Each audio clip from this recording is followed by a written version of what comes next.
अस्सलामुअलैकुम dear students of class 9। Physics book open करें। Chapter 3 numerical problems of chapter 3 dynamics, page 97 open करें। Numerical question number 1 two और question 3 problem 3 ये आप लोगों ने क्लास 8 में डिटेल से पढ़े हैं। इसके बाद जो न्यूमेरिकल्स है जो आप लोगों ने क्लास 9 में पढ़ने हैं वो प्रॉब्लम 4, 5, 6, 7, 8 ये जो 5 क्वेश्चंस है ये रह गए थे क्लास 8 में। तो पहले इसको हम डिटेल से पढ़ेंगे और इन प्रॉब्लम्स को आप लोग नोट करें और अपने नीट नोटबुक में लिख लें। प्रॉब्लम नंबर 4 से स्टार्ट करते हैं। क्वेश्चन है, you want to move a 500 Newton crate across a level floor. To start the crate, you will have to pull with 230 Newton horizontal force. Once the crate breaks loose, start to move, you can keep it moving at constant velocity with only 200 Newton. What are the coefficients of static and kinetic friction? What are the coefficients of static and kinetic fraction. सबसे पहले हम इस question में given data लिखेंगे। Problem 4 में given data सबसे पहले ये है कि 500 क्रेट है, यानी ये इसका वेट है, क्योंकि वेट जो है ये फोर्स है और इसका यूनिट जो है न्यूटन है। तो इसलिए जो वेट गिवन है किस चीज़ का, वेट ऑफ क्रेट, ये हमारे पास गिवन है डब्ल्यू। वेट हम डब्ल्यू से रिप्रेजेंट करते हैं और वेट इक्वल होता है नॉर्मल फोर्स के। वेट किस चीज़ के इक्वल होता है, नॉर्मल फोर्स के। और ये गिवन है हमारे पास 500 न्यूटन। ठीक है, फिर इसके बाद आप लोग देख ले, इसके बाद 200 न्यूटन हॉरिजॉन्टल फोर्स लग रहे, लेकिन जब बॉडी रेस्ट में था, तो इसका मतलब है कि ये फ्रिक्शन फोर्स है लेकिन स्टैटिक फ्रिक्शन है। और ये 200 न्यूटन जो लिखा है, ये हमारे पास ये 200 न्यूटन जो लिखा है ये काइनेटिक फ्रिक्शन है, क्योंकि दोनों कोफिशिएंट्स मालूम करने हैं, स्टैटिक फ्रिक्शन के भी और काइनेटिक फ्रिक्शन के भी कोफिशिएंट मालूम करने हैं। तो इसलिए ये 230 न्यूटन जब बॉडी रेस्ट में था, तो इतने फ्रिक्शन से जितना अप्लाइड फोर्स होगा उतना फ्रिक्शन होगा, क्योंकि बॉडी स्टार्ट नहीं हो रही। तो ये स्टैटिक फ्रिक्शन है और ये काइनेटिक फ्रिक्शन है। तो दोनों को गिवन डेटा में लिखते हैं। तो so static friction is given, static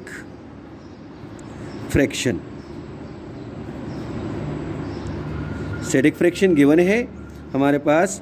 हम इसको एफ से रिप्रेजेंट करते हैं और ये गिवन है 230 न्यूटन। काइनेटिक फ्रिक्शन गिवन है, काइनेटिक फ्रिक्शन गिवन है, इसको हम एफ के से रिप्रेजेंट करते हैं, काइनेटिक फ्रिक्शन, और ये इक्वल है 200 न्यूटन के। ये हमारे पास गिवन डेटा है। वेट गिवन है, वेट इक्वल होता है नॉर्मल फोर्स के, और ये गिवन है 500 न्यूटन। फिर इसके बाद स्टैटिक फ्रिक्शन गिवन है और वो इक्वल है 230 न्यूटन के। काइनेटिक फ्रिक्शन गिवन है और वो है 200 न्यूटन के। रिक्वायर्ड क्या है, उन्होंने कहा है कि coefficients of kinetic and static friction मालूम कर ले। तो पहले हम लिखेंगे रिक्वायर्ड में कि coefficients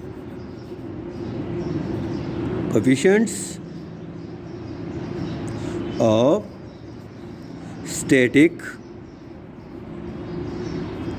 friction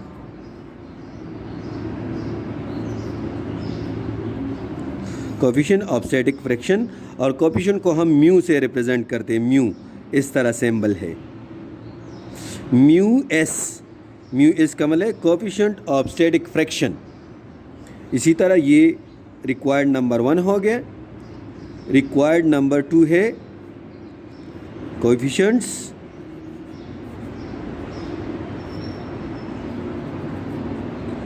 of kinetic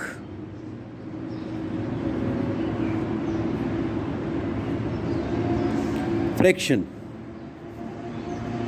coefficient of kinetic friction, और इसको हम रिप्रेजेंट करते हैं म्यू के से। म्यू के से रिप्रेजेंट करते हैं काइनेटिक फ्रिक्शन को। इसके बाद फॉर्मूला प्लस सॉल्यूशन, इसको सॉल्व करते हैं। यहाँ पर देख ले, फॉर्मूला प्लस सॉल्यूशन में हम पहले फॉर्मूला लिखेंगे। पहले हम स्टैटिक फ्रिक्शन के लिए करते हैं, तो स्टैटिक फ्रिक्शन के लिए है कि static friction is equal to mu S F N. F N का मतलब है नॉर्मल फोर्स, और नॉर्मल फोर्स ये वेट के इक्वल होता है। तो पहले दोनों साइड को एफ एन से डिवाइड कर ले, क्योंकि हमने म्यू एस मालूम करना है। So dividing both sides by Fn, we get Fs divided by Fn is equal to mu s Fn divided by Fn। ये Fn के साथ कैंसिल हो गया। So mu s is equal to Fs divided by Fn। अब values put करें, putting the values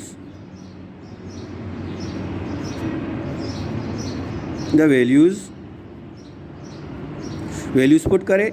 so mu S will be equal to Fs की value, static friction की value given है 230 न्यूटन, और नॉर्मल फोर्स जो weight given है वो normal force है, और वो गिवन है 500 न्यूटन। न्यूटन के साथ कैंसिल हो जाएगा। 230 को 500 पे डिवाइड करें तो इससे आता है 0.46। इसको ब्लॉक में बंद कर ले, ये आपका आंसर है। और ये याद रखें, coefficient of friction is the ratio of two forces, normal force and friction force. So it has no unit. जब भी कोई क्वांटिटी किसी दो क्वांटिटीज़ का रेशो होता है और वो दोनों क्वांटिटी सेम हो तो उसका कोई यूनिट नहीं होता, इसलिए म्यू एस का कोई यूनिट नहीं है। तो इससे आ गया 0.46, ये कोएफिशिएंट ऑफ स्टैटिक फ्रिक्शन हो गए। अब हमने मालूम करना है coefficient of kinetic friction. Coefficient of kinetic जो सेकंड रिक्वायर्ड है वो है कोएफिशिएंट ऑफ काइनेटिक फ्रिक्शन, यानी म्यू के मालूम करना है, ये हमारा मकसद है। As we know that kinetic friction is equal to mu K multiply by normal force. अब हमने इससे म्यू के को मालूम करना है। So dividing both sides by Fn, दोनों साइड को Fn से डिवाइड करें। सो ये आ जाएगा हमारे पास Fk divided by Fn is equal to mu K Fn divided by Fn। Normal force के साथ कैंसिल हो जाएगा। So it will be equal to mu K is equal to Fk divided by Fn। ये formula आ गया kinetic friction का। Now putting the values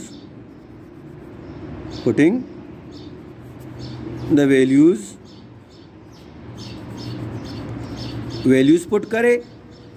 mu F K की value, mu के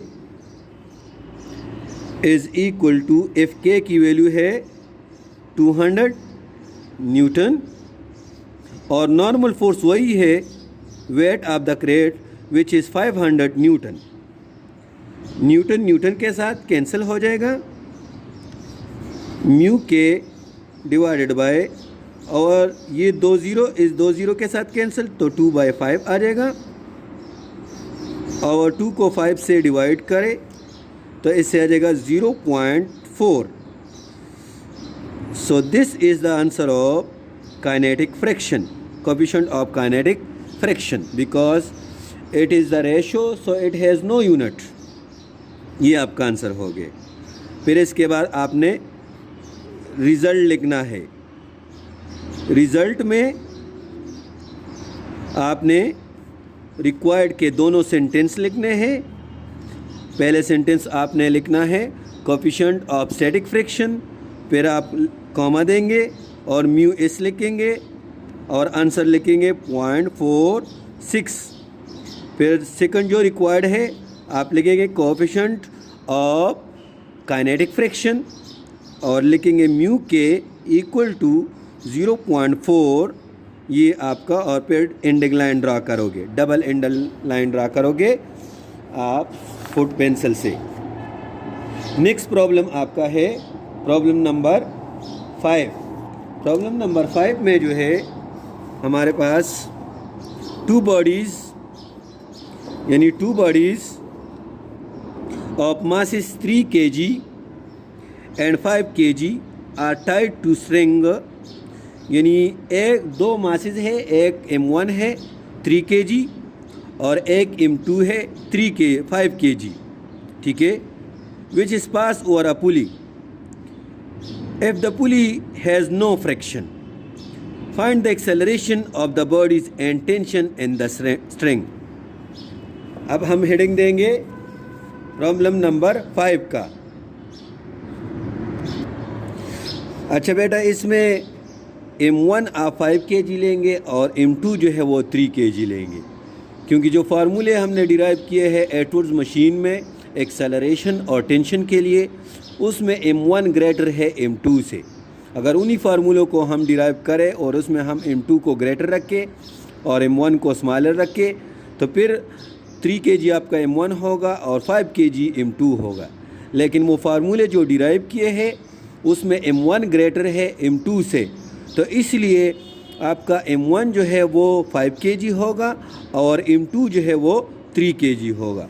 तो प्रॉब्लम नंबर 5 में गिवन डेटा आपका होगा मास M1, इसमें आप लेंगे वो आपका है मास M1 5 kg. ठीक है. मास M2 ये आपका है 3 kg. और एक्सेलरेशन और टेंशन दोनों में acceleration due to gravity use होता है, तो उसको भी आपने गिवन डेटा में लिखना है. जो क्लास 8 में आप लोगों ने पढ़ा है एक्सेलरेशन ड्यू टू ग्रेविटी, जो एक्सेलरेशन है यानी G 9.8 metre per second square. Metre per second square is the unit of acceleration due to gravity. Required 2 required है, इसमें भी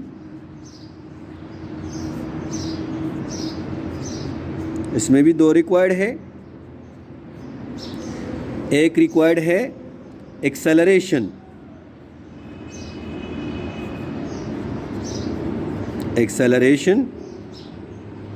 ए मालूम करना है. नंबर 1 रिक्वायर्ड ये है. नंबर 2 रिक्वायर्ड है tension in the string. Tension का मतलब force, tension mean force. Tension in a string, string में जो टेंशन है या फोर्स है और इसको हम कैपिटल T से रिप्रेजेंट करते हैं, ये मालूम करना है. टेंशन इन द स्ट्रिंग मालूम करना है और एक्सेलरेशन मालूम करना है. अब हम फार्मूला प्लस सॉल्यूशन पे जाते हैं. Formula plus solution.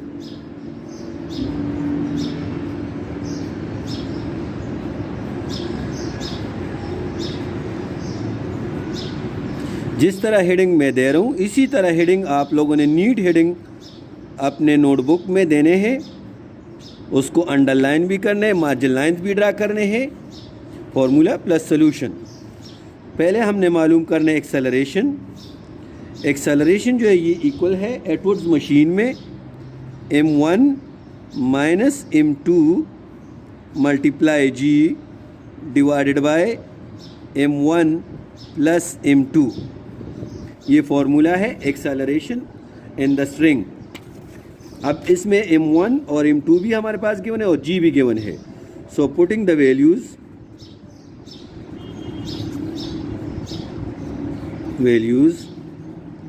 वैल्यूज़ को पुट कर ले। a इक्वल टू m1 है 5 kg माइनस m2 है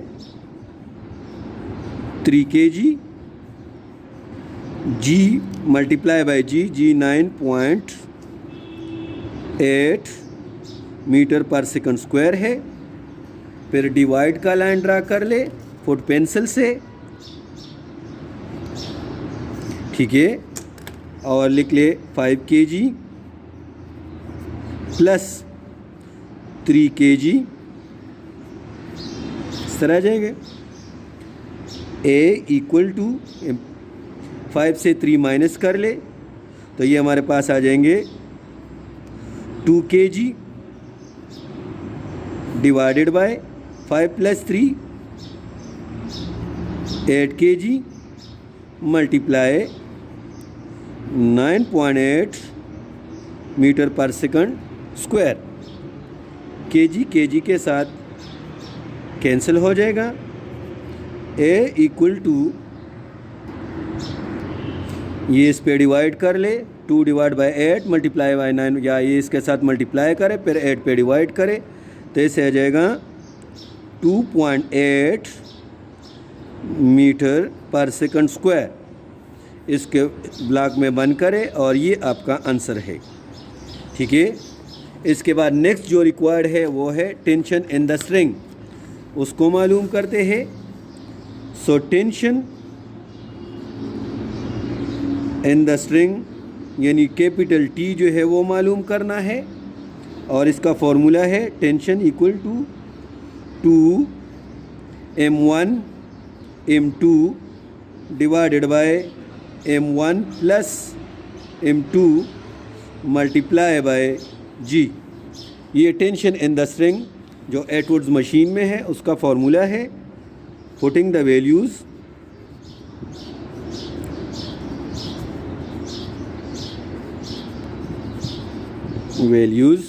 वैल्यूज़ को पुट करें।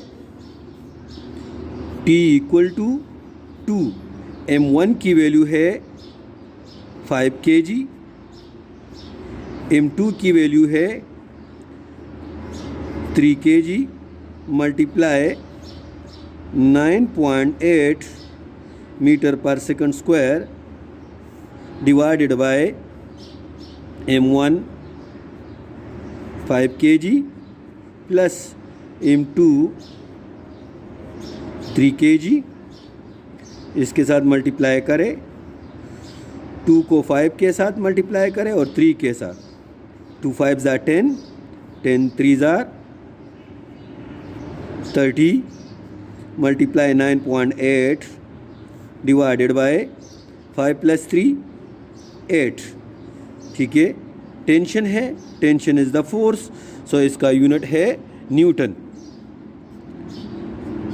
30 को 9.8 के साथ मल्टीप्लाई करें फिर 8 पे डिवाइड करें तो इससे आ जाएगा 42 Newton. So this is the required answer tension. अब इसका रिज़ल्ट लिखना है। रिज़ल्ट में आपने लिखना है, आप रिज़ल्ट का हेडिंग दोगे, ठीक है। पहले लिखोगे एक्सेलरेशन,